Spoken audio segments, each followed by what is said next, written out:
কবিগুরু রবীন্দ্রনাথের মুখে টেপ, বইয়ে পেরেক। আজকে 22শে শ্রাবণ, কবিগুরু রবীন্দ্রনাথ ঠাকুরের প্রয়াণ দিবস, এবং তার আগেই এই ছবি কিন্তু ভাইরাল হচ্ছে সোশ্যাল মিডিয়ায়। এই ছবি কেন ভাইরাল হচ্ছে? কারণ আপনারা জানেন, সম্প্রতি আমরা দেখতে পাচ্ছি যে বাংলাদেশের যে পরিস্থিতি, একেবারে উত্তেজনা পরিস্থিতি, বাংলাদেশ জ্বলছে, সেখানে প্রচুর মানুষের প্রাণ হারিয়েছে। সেই সময় দাঁড়িয়ে কিন্তু নতুন করে রবীন্দ্রনাথ ঠাকুরের এই ছবি ভাইরাল হচ্ছে, যেখানে দেখা যাচ্ছে, দেখাবো, এই যে মুখে টেপ রয়েছে এবং তার পাশাপাশি যে তার গীতাঞ্জলি কাব্য, সেখানে কিন্তু পেরেক রয়েছে। এবং সেই ছবি শেয়ার করে কিন্তু অনেকেই তারা লিখছেন সোশ্যাল মিডিয়া, বিশেষ করে আমরা যদি দেখি ফেসবুক, সেখানে তারা লিখছেন যে ও দেশের জাতীয় সঙ্গীত বা যে দেশের জাতীয় সঙ্গীত তোমার দেওয়া, আজ তোমার স্থান এইভাবে মাটিতে, পাপ কোনোদিন বাপকে ছাড়বে না। এইরকমভাবে অনেকেই তারা শেয়ার করছেন। সেই জায়গাতে দাঁড়িয়ে কিন্তু যেটা দেখানো হচ্ছে যে বোঝানোর চেষ্টা করা হচ্ছে বা একটা প্রচার করার চেষ্টা হচ্ছে যে বাংলাদেশে যেভাবে অশান্তির আগুনে জ্বলছে, সেই জায়গায় কোথায় গেলেও কবিগুরু রবীন্দ্রনাথ ঠাকুরকেও অপমান করা হচ্ছে বা তার মূর্তিকে এইভাবে সেই দেশের মাটিতে ভেঙে ফেলা হচ্ছে। এইরকম একটা প্রচার চালানোর চেষ্টা করা হচ্ছে। আদেও কি সত্যি এটা? এই বিষয় নিয়ে আজকে আমরা একেবারে সত্য উদ্ঘাটন করব। আমরা আপনাদেরকে দেখাবো যে এই ছবি কবেকার ছবি এবং কেনই বা রবীন্দ্রনাথের মুখের টেপ এবং যেটা কাব্য গীতাঞ্জলি, সেখানে পেরেক রয়েছে। আমরা কথা বলবো, আমাদের যারা এডিটর রয়েছে যাদের সঙ্গে আমরা কথা বলে জানবো এই ঘটনা সম্পর্কে। জানি এই যে ঘটনা, রবীন্দ্রনাথের দেখতে পাচ্ছি আমরা একটি মূর্তিটাকে মাটিতে ফেলা হচ্ছে, এরকম একটা ছবি ভাইরাল করা হচ্ছে বাংলাদেশে। এটা অ্যাকচুয়ালি কবেকার ঘটনা বা কি, এই বিষয়টা কি বলা হবে? দেখো এইচবি, এটা 2023 সালের 17ই ফেব্রুয়ারি একটি ঘটনা ঘটেছিল। বাংলাদেশ ঢাকা ইউনিভার্সিটির চারুকলা বিভাগের কিছু ছাত্রছাত্রী তারা একটি প্রতিবাদ জানিয়েছিল। প্রতিবাদটা ছিল যে তাদের বাকরুদ্ধ করে দেওয়া হচ্ছে, তার জন্য তারা রবীন্দ্রনাথ ঠাকুরের একটি ভাস্কর্য তৈরি করেছিল, যেটি 19.5 ফুট ছিল।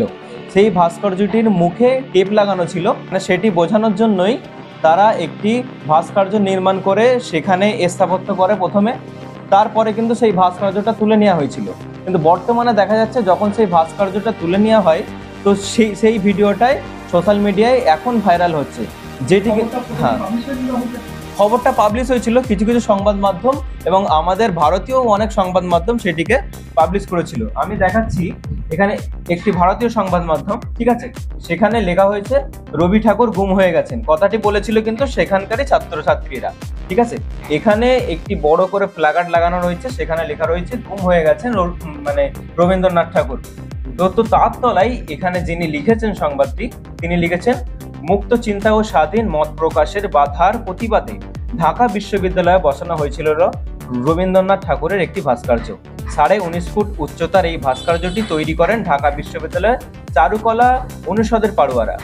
লেখকের মুক্ত কণ্ঠ রোধ এর প্রতিবাদ জানাতে রবি ঠাকুরের মুখে শ্যালোটেপ দিয়ে তার মুখ বন্ধ করা হয়। সেই সঙ্গে হাতে ছিল রক্তাক্ত এবং পেরেকবিদ্ধ গীতাঞ্জলি।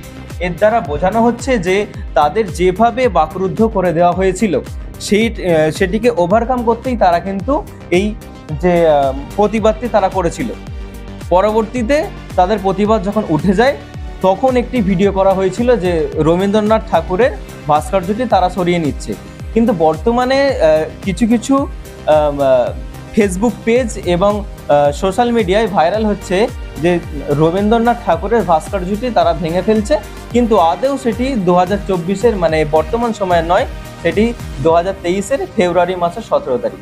এতক্ষণ আমরা কথা বলছিলাম আমাদের এডিটর জাবির সঙ্গে, এবং যেটা বোঝা গেল যে এই রবীন্দ্রনাথের যে ছবি এই মুহূর্তে ভাইরাল করা হচ্ছে, সেটি কিন্তু এখনকার নয়। অর্থাৎ এই যে বাংলাদেশে অশান্তি জ্বলছে, বাংলাদেশ এখনকার নয়, এটা কিন্তু 2023 সালের 17ই ফেব্রুয়ারি ভাষা দিবসের আগে মত প্রকাশের স্বাধীনতা এবং বাক স্বাধীনতা যে হরণ করা হচ্ছে বর্তমান সময়ে, তার প্রতিবাদী সেটা কিন্তু করা হয়েছিল। এবং শুধুমাত্র রবীন্দ্রনাথের ছবি নয়, বর্তমানে সোশ্যাল মিডিয়ায় নানান পোস্ট করা হচ্ছে, নানান ভিডিও ভাইরাল করা হচ্ছে এবং বোঝানোর চেষ্টা হচ্ছে যে বাংলাদেশের সংখ্যালঘু হিন্দুরা বিশেষ করে তারা প্রচণ্ড পরিমাণে আক্রান্ত হচ্ছে, তাদের বাড়িঘর দর ভেঙে দেওয়া হচ্ছে। এটা একটা প্রচার চালানোর কথা বলা হচ্ছে।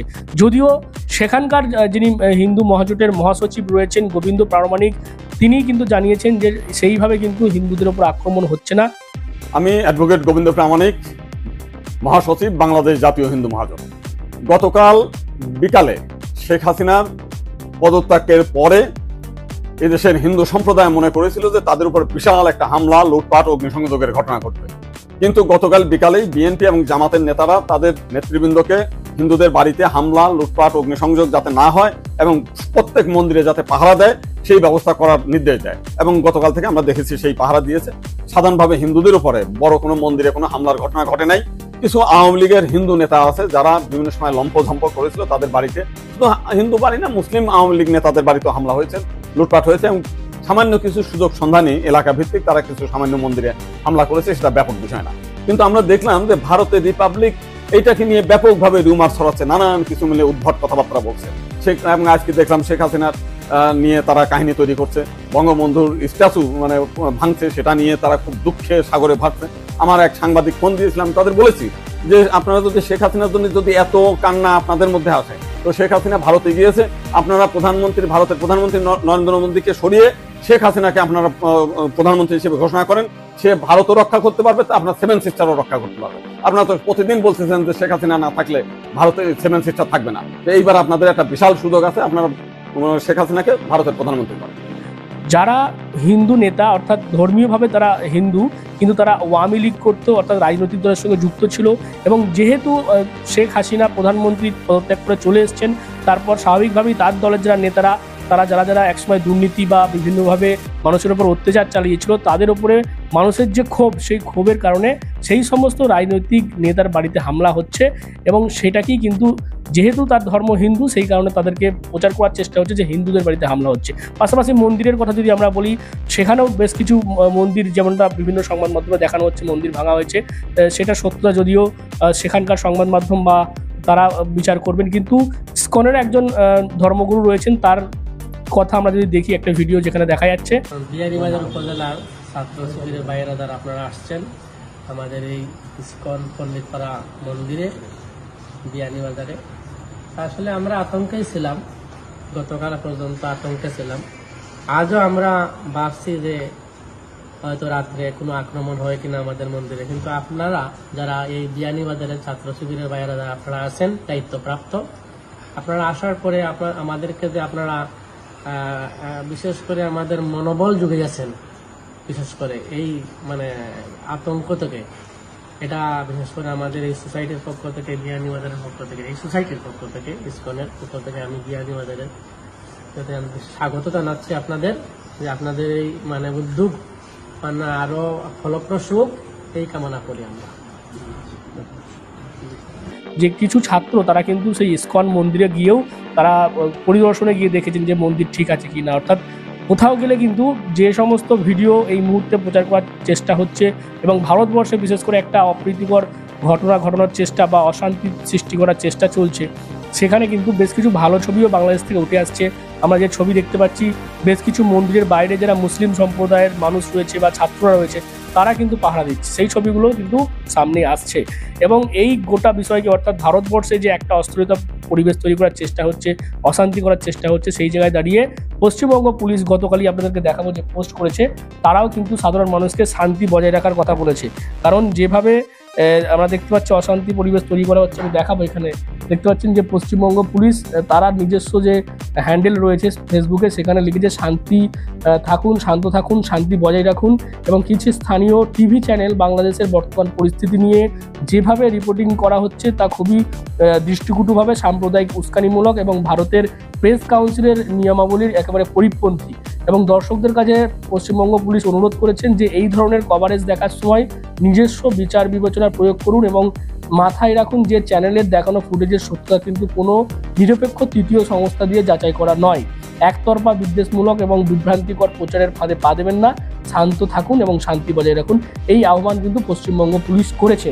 অর্থাৎ কোথাও গেলে বেশ কিছু সংবাদ মাধ্যম, মূল স্রোতের যারা, বিশেষ করে স্যাটেলাইট চ্যানেল, তারা কিন্তু এই বাংলাদেশের ঘটনাকে যেভাবে একেবারে প্রচার করছে যে বাংলাদেশে হিন্দুদের উপরে অত্যাচার হচ্ছে, বারবার তারা এই হিন্দু মুসলিম এইরকম কথা যেগুলো একেবারে উস্কানিমূলক, সেইটা কিন্তু অনেকেই মনে করছে, যার ফলে ভারতবর্ষের পরিস্থিতি খারাপ হতে পারে, এমনটা কিন্তু ওয়াকিবহল মহল তারা মনে করছেন। আপনারা এই বিষয়ে কি বলবেন? এবং পশ্চিমবঙ্গ পুলিশ যে বার্তা দিয়েছেন শান্ত থাকুন, শান্তি বজায় রাখুন, আমরাও ডিএনএন বাংলার পক্ষ থেকে একই বার্তা আপনাদেরকে দেবো। অবশ্যই কোনো পোস্ট শেয়ার করার আগে সেটা সত্যতা যাচাই করবেন, না হলে এভাবেই কিন্তু এই ভারতবর্ষ কিন্তু একটা অস্বস্তিকর পরিবেশ বা অশান্ত পরিবেশ তৈরি হতে পারে, এমনটাই কিন্তু মনে করা হচ্ছে। অবশ্যই আপনারা কি বলবেন এই বিষয়ে কমেন্ট করে জানাবেন কমেন্ট বক্সে। এরকম আরও খবর পেতে নজর রাখবেন ডিএনএন বাংলায়। ডিএনএন বাংলা সবার মনে সবার